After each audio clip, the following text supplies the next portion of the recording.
Hallo almal, dis Japie hier so. Ek wil net vinnig gou deur Openbaring 4 gaan. Ek wil maar al die hoofstukke doen. Ek wil nie iets skep nie. Al is dit nie word dit nie gekonsidereer as belangrik nie, maar ek wil dit in elk geval doen. Ek wil 'n volledige rendition hê van Openbaring. So Openbaring 4, dis maar waar Johannes dan nou van die hemel gewys word op die troon van Jehovah, troonkamer. Kom ons gaan gou hierdeur. After these things I looked and beheld a door standing open in heaven, and the first voice which I heard was like a trumpet speaking with me, saying, Come up here, and I will show you the things which must take place after or with this. Nou ek het daar geskryf with this in Greek. In Grieks is die woord G3326 meta. Dit beteken met. Soos in saam met, with in Engels. Meeste van die tyd word die woord gebruik vir meta en nie after nie. Ja, meerendeels word die woord meta is with of met. So in die konteks van hierdie eerste 3 hoofstukke sou dit gesê het dinge wat gaan gebeur with of met wat gebeur met hierdie gemeentes. Wat ook al 'n bietjie meer vir my sin maak as wat mense sê after.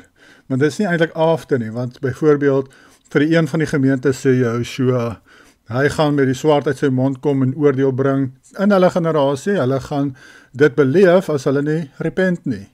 Nou dit word genoem in Openbaring 19, so dan kan dit mos nou nie after wees na die goed van die kerke nie, want basically die goed wat Joshua genoem het vir die kerke, word meer breedvoerig verduidelik ook in die res van Openbaring. So dit is nie iets wat na daai gebeur nie, dis nie after nie.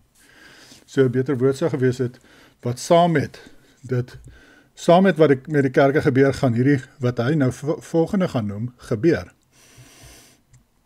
En ek dink partykeer maak mense ook daar 'n fout en dink, o nee, die kerke se goeders heeltemal apart van die res van Openbaring, maar dit is nie, dit is deel daarvan, en soos ek sê, wat in hoofstuk 3 genoem word ook genoem in hoofstuk 19 van Openbaring.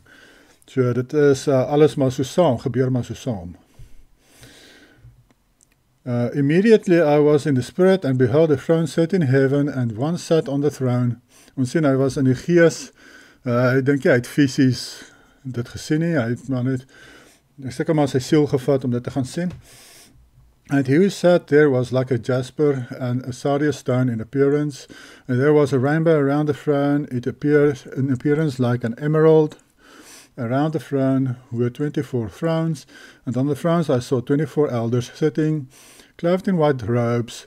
Hierdie is moontlik nou maar 24 van die beste volgelinge van Jehovah en die gehoorsaamste mense, seker maar soos sê nou maar Henog, Abraham, Moses, Daniel, sulke tipe persone, Elia, wat nou op hierdie 24 trone sit, ek dink jy is enigiets of enigiemand anders nie.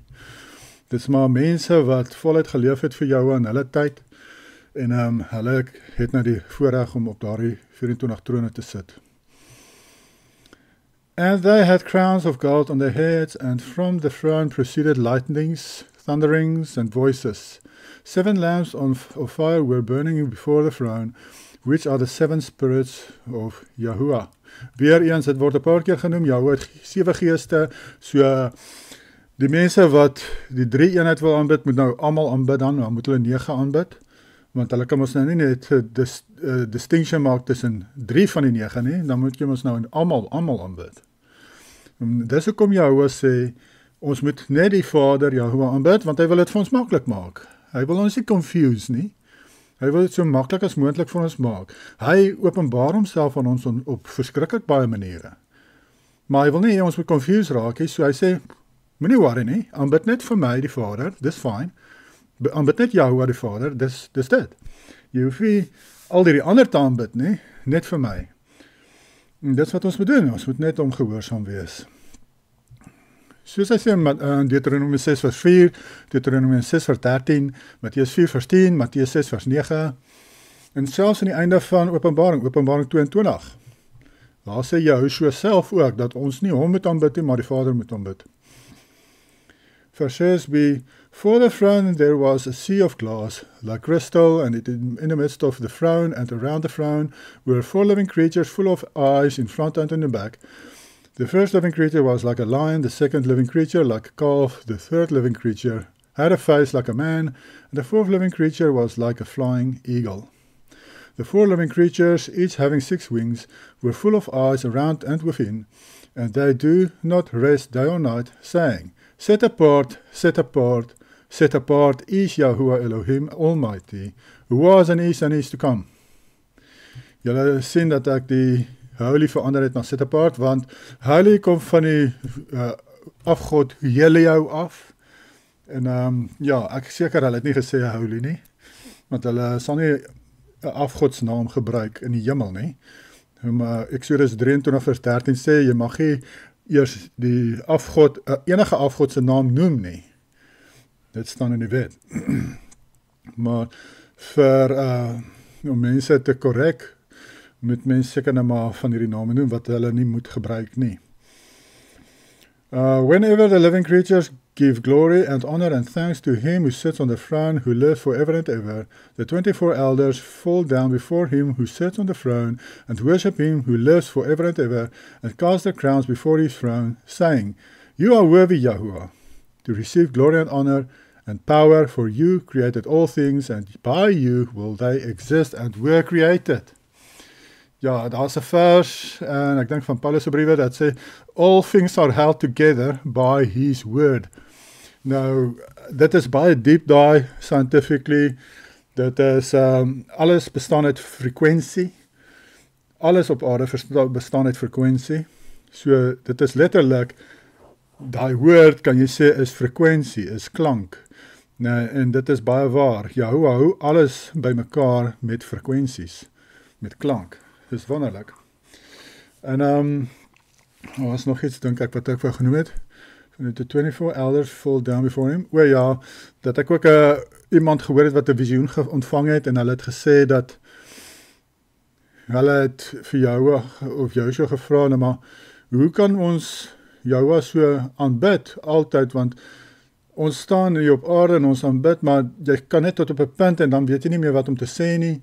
En toe sê Joshua vir die persoon dat, of ek dink, Yahuwah het vir hulle gesê, ek sê seker nie, maar dat elke oomblik gaan hy openbaar iets niets van homself, van sy wese aan hy persoon, en dit wat hulle ervaar en sien, veroorsaak hulle om weer te aanbid, en dan weer te aanbid, soos elke oomblik gee Yahuwah vir hulle 'n nuwe revelation van homself en hoe groot hy is en almagtig en so aan. En dan, dis hoekom hulle perpetually die hele tyd hom so kan aanbid. Dit wys net hoe groot is hy, nee, hoe almagtig is hy. En dit is hoe dit werk. En dis hoekom mens nie kan uithardloop uit dinge om te sê nie, want jy gaan die hele tyd iets niets ervaar en sien van jou skepper, wat jou gaan noodsaak om weer te aanbid vir wat jy gesien het. It's amazing. En ek sien, is maar 'n kort hoofstuk in elk geval. Dis die einde van hoofstuk 4. Nooit. Hoofstuk 5 gaan, hy is vrek lank. Baie dinge. Baie dinge wat hier gebeur. Ja, ek was sommer net noem, met die kort hoofstuk ook nou vanaand is Pascha, en ons gaan 'n bietjie volgens die Zedekite kalender, mens gebruik die son om te bepaal wanneer begin die nuwe jaar, en daarvolgens kan jy die feeste bepaal. Maar in elk geval, ek het 'n video oor dit as julle belangstel. Vanaand is Pascha. En ons gaan maar, ek gaan hulle vir die kinders die storie lees van die eerste Exodus waar hulle uit Egipte uitgegaan het, en die bloed en die doodsengel en al daai goed. En dan gaan ek ook wat ons nagmaal hou, want dit het te doen met Joshua, die volmaakte lam wat vir ons gesterf het. Wat 'n koneksie is met Pascha natuurlik. En dat Yahuwah ons beskerming is in die tyd waarin ons leef, en dat ons net op hom moet vertrou, en dat Yahuwah se naam is 'n sterk toring wat ons beskerm, ons moet hom op sy naam noem, en op hom vertrou vir ons beskerming, en so voort. Ja, dit is maar eintlik 'n fees wat handel oor beskerming, protection, en dat ons Jahwe moet vertrou daarvoor. En dan môre begin die eerste dag van ongesuurde brode, en dit is 'n Sabbat, en dan die 7de dag van hierdie fees van ongesuurde brode is ook 'n Sabbat, so dis volgende week Dinsdag dan, die 7de dag.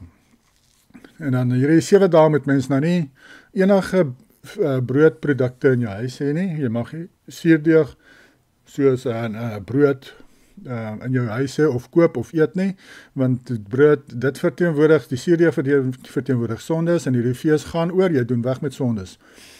En dis ook wanneer ek gaan my gesin weer doop, ons gaan my gesin weer doop met hierdie fees, want dit gaan hand aan hand met sondebelydenis, en vrymaking van sondes, en om 'n skoon kleed te kry by Yahuwah. So ek gaan dit met hulle doen, en in Yahushua se naam hulle doop. Ja, dis is nice, en ek het 'n video daaroor ook, oor hoe onderhou mense hierdie feeste van ongesuurde brood, en die Day of Atonement, of die dag van verootmoediging. In elk geval, dis wat ek genoem het, ek sien julle weer met die hoofstuk 5. Geniet julle dag, bye bye.